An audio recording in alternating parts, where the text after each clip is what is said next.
Hello everyone, my name is Pat. Welcome to my channel. Today I'm bringing you guys my March wrap-up. So, for the month of March, I read a total of 16 books. So we do have a lot of books to talk about. A few of them, 6 of them, are part of a series. So I'll be reviewing the entire series at one go to make it a little bit faster and to not spoil anything. So let's get started. So the first book that I finished for this month is The Water Dancer by Ta-Nehisi Coates, and I rate this a 4 stars. This is a historical fiction with a dash of magic, so it has like magical realism. We are following Hiram Walker, who was born into bondage, into slavery, and he lost his mom very early on after his mother was sold, and he lost a lot of his memories with her as well. And after that, he discovers that he has these certain powers, the same powers that saved him years later when he almost drowned in a river. So I read this physically and also through audiobook because it was a very difficult book to get into. The whole narration it's written beautifully, but it can get very confusing, and it's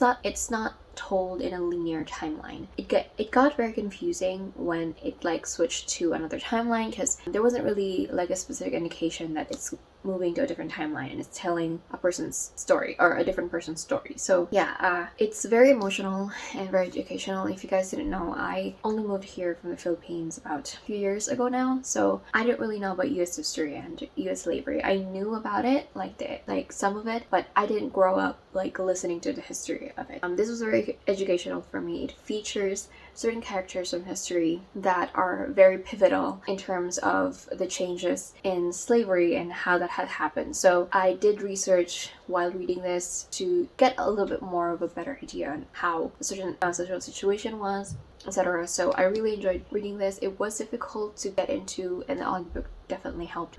So yeah, I rate this a 4 stars. This is my first read. So the second book that I read for this month is Long May She Reign by Rhiannon.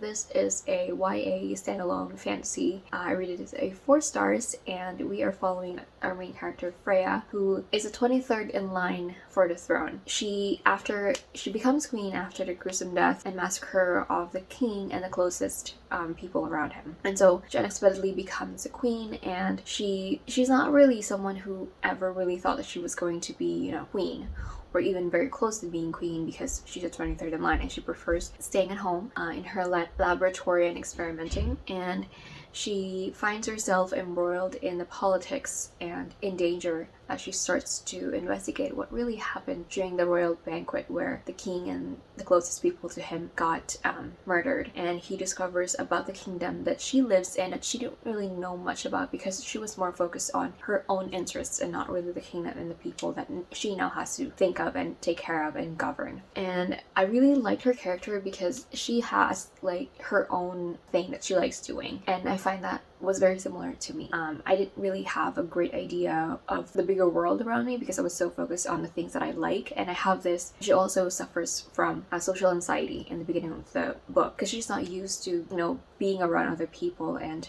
conversing and having, and doing the politics of it. She's not used to it, and she has a lot of social anxiety in that she ruminates and overthinks the interactions that she has with other people, and she often compares her confidence with her experiments to her non-confidence when it comes to her social interactions and just being, outside with people and talking, which I truly resonate. Just the way she thinks and the way she look at other people and think that they're judging her based on what she's wearing, how she's walking, what her face looks like, expressions on her face, etc. I went through that a lot when I was a kid, and again I was so focused on what I think other people think of me rather than focusing on what I can do and what just the bigger world itself. So I really resonated with her a lot about that. So I really enjoyed her as a character because even though she knows what she loves and she doesn't want to lose that part of herself, even though she understands that she has to change quite a bit about herself to be able to be the queen that the kingdom needs. So again, I really enjoyed this book. It's a fantasy standalone, and I love the romance part of it as well. It's not overwhelmingly romance, it's not that. So yeah, I really enjoyed this. 4 stars. Long May She Reign by Rhiannon. Okay, next one is Long Way Down by Jason Reynolds. This is a YA contemporary written in verse. I rated this a 4.5 stars, and it follows 15-year-old Will, who after he witnesses his brother Sean get killed in front of him, decides to enact revenge. And we follow him as he goes into an elevator down to enact his revenge, and on every stop of the elevator he meets someone who is connected to Sean, his brother, and he learns more about the whole story in terms of what happened to Sean and more about Sean that he didn't know. And it was very easy. It was fast to read because it's written in verse, and it's only around, I think, 200 plus pages, so it was very short. So it was fast to read, but also it was also difficult to read because it's very emotional. And like the short verses that we had was that it really, I feel like it really captured the emotions, and it made me cry. Okay, so yeah, very emotional, and it gives you a glimpse in teenage gun violence and growing up as a Black teenager in America. So yeah, it's a very difficult book to read, made me very emotional. So that's that. The 4th book that I finished is Across the Green Grass Fields by Shannon McGuire. This is the 6th installment in her Wayward Children series. In this series, we are following children who find doorways to this other world where it seems to be like made for them, worlds that are made for them. They come back and they're forever changed by their experiences in this world, and they are enrolled into this school for wayward children. I forgot the whole name of it, like Eleanor something's School for Wayward Children, which is basically children who have experienced the same things as finding a door to a different world. And here we are following Regan, who finds a doorway to a world filled with centaurs, kelpies, and other magical equines. I think it's a queen.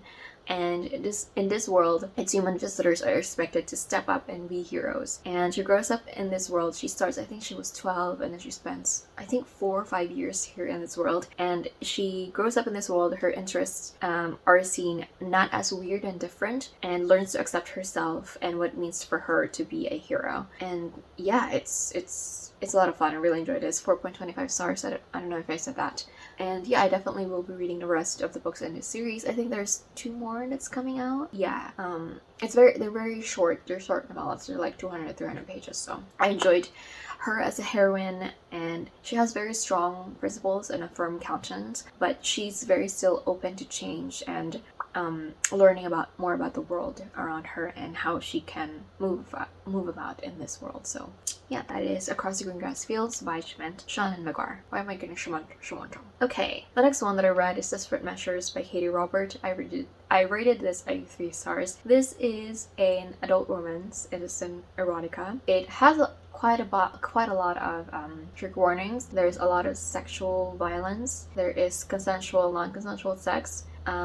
There's a lot of blood and killing and gore. Well, not really gore, but yeah, there's a lot of sex in here. So just, trigger warning for that if you're not comfortable reading about things like that. It's an Aladdin retelling where Jafar is the main character, but he's also kind of the villain, and Jasmine obviously is our main female character. And it's a lot of smut. Pretty much. So yeah, the spice is definitely 5 out of 5. The plot is nice too. I really like the plot itself, and the power struggle and kind of politics in their own world where they lived in and moved around. So yes, 3 stars. It's mainly just mostly smut. So I thought there would be more plot to this because I love retellings, and sexy retellings are fun, I guess. But yeah, I like this one. It's fine, but I wish there was a little bit more plot to it. Yeah, it's very complicated in terms of how people would see this one. A lot of people would definitely see this as maybe problematic. Yeah. There is that. Again, okay, the 6th book that I read is A Man Called Uwe by Fredrik Backman. I finally started reading Fredrik Backman books. This is a very popular.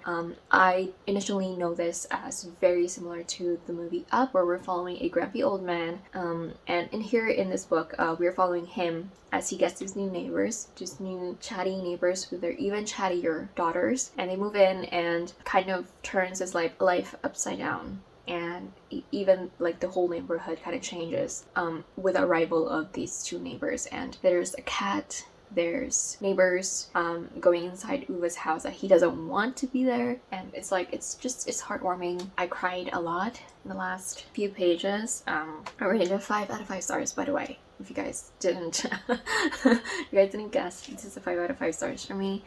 It's a found family, and I love found families, especially when it involves someone who's grumpy like Uva. He's grumpy, but he's very sweet once you get to know him, and he has his faults, definitely, but he's hurt and he's lonely, and that's why he's grumpy. And you know it, and when you find out like his whole story, it makes you very emotional. I have tabs over here, and I have a few quotes that I loved, especially when it comes to Uva talking about his wife, and you know, just the way he sees her and the way he loves her, and it's very emotional. So I'm definitely excited to read the rest of Fredrik Backman's book. I have the majority of his books. I think I have 3 that I don't have. Dorothy I don't have. Beartime I don't have. The sequel to that I don't have. And there's one that's set during Christmas, I think, like Christmas tree. I don't have that one, but I do have My Grandmother Asked Me to Tell You She's Sorry, and Britt Mary Was Here. So I think I have 4 more that I don't have, but I do have that. The first 3 books that he released, and the latest one that he has, which is Anxious People. So 5 out of 5 stars.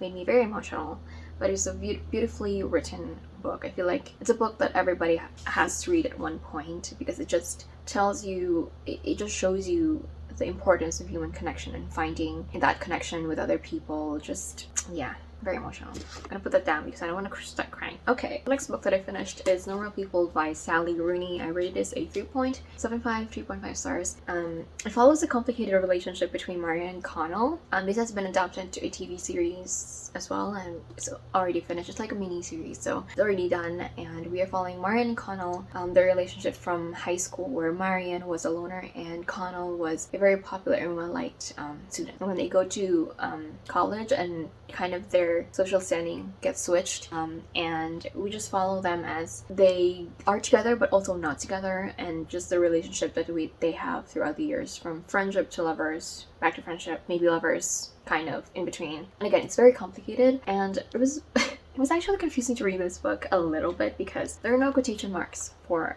the dialogue. Literally, there's a nothing on there that is in quotation marks. Nothing. So yeah, it's short. There's only under 300 pages, but it felt like a lot, because there's a lot of, it's a slow story, but at the same time it's short. It's kind of like a quiet type of story where there's not a lot of things happening. You're just following these 2 characters as they grow older, but they're always kind of still like magnetized towards each other. There's a certain kind of attraction between the 2 of them that is in a way a little bit unexplainable, but at the same time they're not really together. So yeah, 3.5, 3.75 stars. I'm still a little bit confused about their whole relationship, but I guess there's those types of relationships where it's hard to like label it as one thing. So yeah, Normal People by Sally Rooney. Okay, next one that I finished is House of Leaves by Mark Z. Danielewski. I rated this a 3.75 stars. I have a few tabs, just a few, right here at the bottom. This is a horror mystery speculative fiction book. We are following, it's like a book within a book within a book type thing. So I was very excited to read this one, because this was very popular years ago, and I feel like a lot of people still love this book, and kind of consider this as one of their favorite books, or you know, just the most interesting books that they read, because this is a mixed media type of book. So you have, you know, pictures at the end and the appendices. Yeah, you have some poems and pictures included at the end. You have footnotes and stuff, and you have pages that are like not traditionally formatted. You have footnotes right there, and I liked, like, the main story I really liked. The story here is that we are following this family who moves to this house, and they discover that their house is a lot bigger inside than it looks on the outside. And so they start exploring that. Mainly the husband in the family, he's a photographer, and so he's usually one that's the most curious. He's the most curious about this house, because he wants to understand this house and learn more about this house and see what this house is about. Like, why is it literally, you know, so much bigger on the inside than it looks on the outside? It doesn't make sense. So we're following that, and it's like, okay, so the book about story about the family discovering this house was a book written slash researched about Zampano. He was the one who researched it, and the one who kind of got this book out in the world was Johnny. Johnny is like a friend of Zampano. I think he was kind of their landlord as well. They discovered, when he died, they discovered this book that Zampano was writing down, and so Johnny decides to put this together and read this book as well, and he adds his own stuff on it. And honestly, his footnotes, I didn't care about it. The reason why this book dragged so much for me, and I didn't rate this higher, was because of Johnny's parts. They were absolutely not essential to the story. I didn't get anything important from his part, his telling of the story, to the main story, which is what I'm interested in, which is the house and the family. I didn't care about his sexual adventures, which is mainly what he was writing down on his footnotes. Like, this isn't necessary. He's like going in tangents after tangents after tangents. He would put his footnotes of what he experienced during the time that he compiled this, and I'm like, I don't want to know that. I don't care. It doesn't add anything to the story. And then parts that, you know, he asked a friend to translate, and then that friend had sex with him, and like you didn't need to include that. You didn't even translate it. Like that was one part that I was like, this whole thing was like 3, 4, 5 pages of him having sex with her, meeting her, but the main thing that he put the footnote in is that phrase in, I don't know, German was it, or Italian, that needed to be translated, and he didn't even translate it at the end of the 5 pages of him having sex. Like, I don't want to hear it. And it's like, I had to read it because it's the first time I'm reading it, and I thought maybe there's something there, maybe I'm going to get something out of his footnotes. I didn't. So I hated his part, really, with a passion. Like, I've never been so mad about a character and his parts in a book than I have been in a while towards Johnny. So I didn't like his part. Okay, I didn't like it. I might reread this book someday. There's a big chance that I might. And I'm definitely gonna skip Johnny's part because I don't care. I don't care what he wants to say. I don't care about his sexual adventures. It doesn't add anything to the story. It took away from the story and made it lag so hard for me. This is 700 pages, and the pages are big. And there are pages where it's literally just names. And you can skip it because there's nothing there, but at the same time, it's like, I don't need your footnotes that are 5-page long, which is basically just about you having sex with another girl or another person, and I don't care. It doesn't add anything to the story. I don't care. The only part that is related to him that I liked was his mother's letters. That's it. His mother writes very well, and I loved the love that the mother has for Johnny. But Johnny itself, like parts that he written down, I don't like him. I'm so tempted to just rip apart the parts that he has written out. Like, I don't want to see it. I don't like it. I don't like you. I don't want to read what you're writing down. So, yeah, House of Leaves by Mark Danielewski. Honestly, I don't see the point of Jenny's parts. Anyway, let's move on. Okay, shall we? Okay. The next one that I read is The Dating Plan by Sara Desai. I decided to pick this up because this gave me a hard time finishing it, so I figured I needed something a bit lighter and a bit more fluffy, so I decided to pick this up, which is an adult romance. I rated it a 3.75 stars. It's a fake engagement, fake marriage type of deal with our two main characters. We are following Daisy Patel, who is a software engineer, and she is hunted by her aunties to get married, and we are also following Liam, who is a venture capitalist whose inheritance is contingent to him getting married, and they are actually childhood friends. Liam was the best friend of Daisy's brother when they were younger, and something happened back then that made Daisy hate Liam with a passion, and they met by accident during one of this pitching sessions that Daisy's company had, and they met by chance and decided to do a fake engagement just to get, well, for Daisy just to get her aunties off her back, and for Liam to get his inheritance. And they go about this series of dates to legitimize the relationship, and there's obvious attraction right from the get-go, and there's definitely chemistry, and we learn more about what happened in the past and why Daisy hates Liam so much, even though Liam seems to be a pretty okay guy. Right from the get-go, I can definitely tell Liam is an okay guy. He's like loyal to a fault. He's a total sweetheart. He can be he's totally charming. He's very kind of he knows that he's charming, he knows that he's good looking, but he's a total sweetheart. He's like very sweet and again loyal to a fault. And Daisy is a strong woman. Who knows what she wants, but struggles with things outside of what she knows and what she's comfortable about. And she's a very family oriented type of person, and Liam is pretty opposite. So she, as much as she loves her aunties, as much as she wants to be left alone, she loves her aunties and she loves her family, and you know, she doesn't want to disappoint them, etc. But also at the same time, she wants to do her own thing, which is really not get married. She doesn't want to get married, really. So yeah, we're following them. It's very cute. I love them together as a couple and individually as people. So I really enjoyed this one. It was a lot of fun. It was very cute. 3.75 stars. Alright, the next book that I finished is Good Girl Bad Blood by Holly Jackson. This is the second book in the Good Girl's Guide to Murder that I read earlier. Did I read it earlier this year or late last year? But I definitely read it recently, and I found out there was a sequel, and so I decided to read that one and pick it up, and it was so good. I rated it 4.75 stars. On the first, okay, so we're following now Pipa here after the events of first book, where, if you guys didn't know, in the first book she decides to reinvestigate this case that happened in their small town a few years ago, where a very popular girl gets murdered, and the murderer was said to be her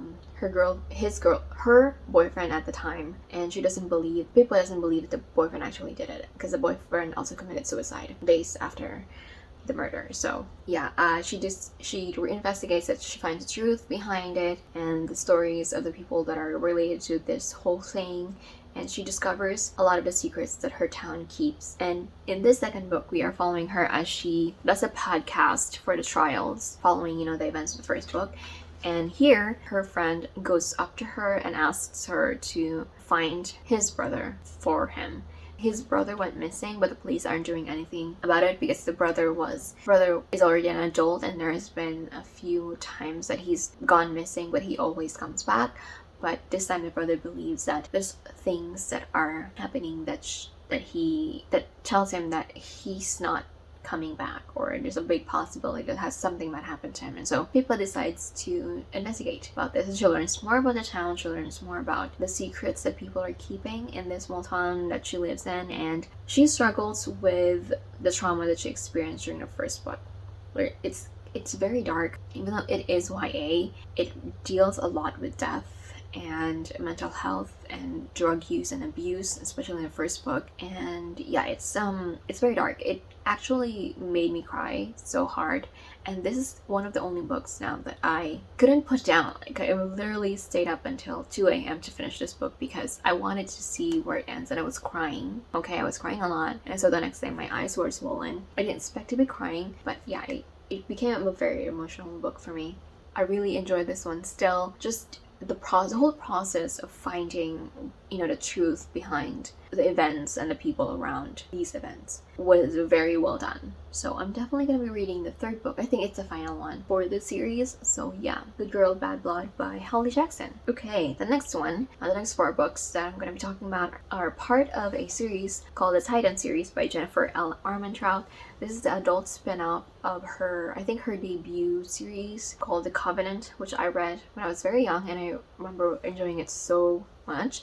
And I know it was, a lot of people would say that it's like heavily inspired by the Vampire Academy series. And I can see it because I think I read the entire Vampire Academy series and even the spin-off of that one. So I could definitely see, especially in the first book, the similarities between the two. But I enjoyed it so much, and in here we are following one of the characters that we met during that in that series, but this time it's an adult. So we're following Seth, who is the Apollyon, and he is tasked by the god Apollo to take care of his daughter, a demigod with her powers bound. And she's very important to she's a very important kind of weapon to get rid of the Titans who are starting to escape the underworld. So she has to be protected because she doesn't know about the world. She doesn't, have access to her powers. And it's a romance between the two of them. And again, similar to the Covenant series, the world just gets bigger here. And we learn more about the gods and their contingencies and their plans to keep the world in balance. And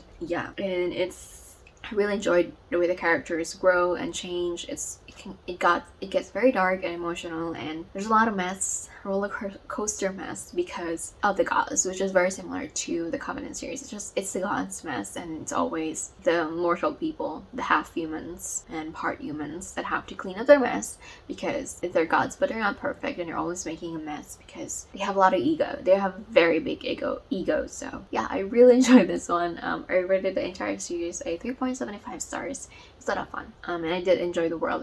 They're very short too and very fast reads. So yeah, those were the 4 books in that series. We have The Return, The Power, The Struggle, and The Prophecy. Yeah. Okay, next book that I finished. The next 2 books are part of a duology, and that is All the Stars and Teeth and All the Ties of Fate. I just finished All the Ties of Fate a few days ago, so yes. Okay, so All the Stars and Teeth and All the Stars and Teeth and All the Ties of Fate is written by Adalyn Grace. I rated this whole duology a 4.75 stars. I really enjoyed this one. This is a YA fantasy. It's pretty dark. We are following Amora Montara, who has trained her whole life to be the next High Animancer, the Master of Souls, and to secure her position as the heir for their kingdom, she must demonstrate her mastery of the dangerous soul magic that the Montara family possesses. But her demonstration goes awry, and she's forced to flee with Bastion, who is a mysterious, attractive pirate, and she is on a quest to prove that she is fit to rule. They sail the kingdom, and she learns the secrets that her father kept from her, and the other magic in the other lands, and what's happening in the kingdom that she is about to govern. And she fights legendary monsters, vengeful mermaids, and unexpected stowaway. In the second book, we follow Amora after the events of the first book, where the kingdom is changed and changing, and she does whatever she can, as always, to protect the kingdom. So I really love the friendship that blooms here between the crew. It's like a found family as well. And the last book made me cry so hard. I was so tempted to rate it lower because of how much it broke my heart. I'm still tempted to like take out a star, because I was in so much pain reading this, and just remembering it is making me cry. So I didn't expect it to be this emotional, but it did. And part of the thing, especially the first book, that I found very frustrating is Amora is supposed to be the next heir. She's supposed to be the heir. She's supposed to be the next High Animancer, the next queen. But her father is keeping her from attending the council meeting. And it's like, she's taking the throne, I don't know, in a few years, and she's already 18, and she doesn't know anything about how to run the kingdom. Like, what? Like, she has the power, she has, like, you know, the soul magic in their family, but that doesn't make her qualified immediately to be the queen. It doesn't work that way. So I was very frustrated when even like the council people are like coming up to his father, and his father's like, shh, don't talk about it in front of her. And Amora's just like, what? And then she leaves, and like, she's annoyed by it, but at the same time, like, you're already 18 years old. If you were already training to be the next High Animancer, you should also be training to be the next heir, because that's what you're gonna be. But you don't know anything about the kingdom. Like, she hasn't been to other parts of their kingdom. Not really. Like, her father's not allowing her to go on the Duchess, which is their boat, and be with him to go to these other places in their kingdom, because he says it's not safe. And it's like, you're the king. If it's not safe, why are you going? And why are you not allowing me? If you die, you know, I'm not gonna be ready to govern the kingdom because I don't know anything about it.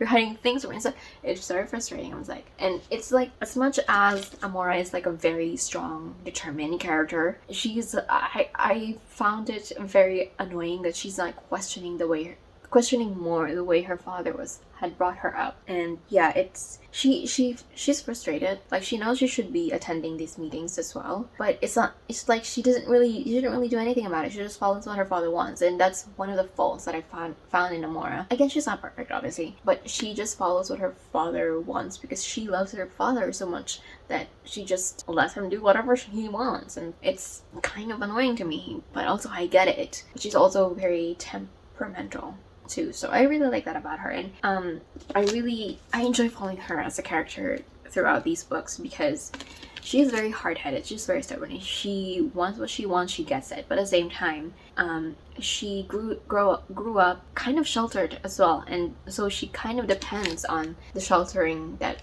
her family gives her, and I think in a way that she doesn't really fully realize. So I really still enjoyed the way you know, I really still enjoy following her, and because she definitely grows along with, you know, their crew. And yeah, I loved this book series so much. I was very unsure about going into this because this is an Owl Crate book, and I waited for the next book to come out.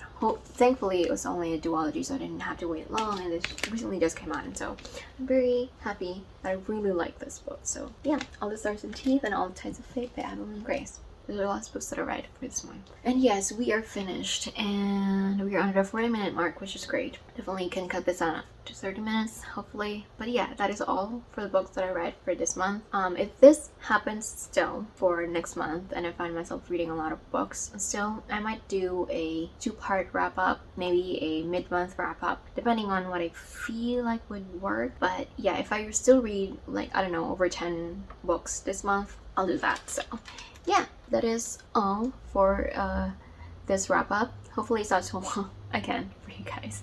Thank you so much for watching, and let me know what your favorite books are for this month. I definitely had a great reading month as well. One book that really frustrated me, a few books that made me cry a lot, and some books that are just okay. And I had fun reading, but yeah. So yeah, that is that one for this month. I will see you guys on my next video. Thank you so much for watching.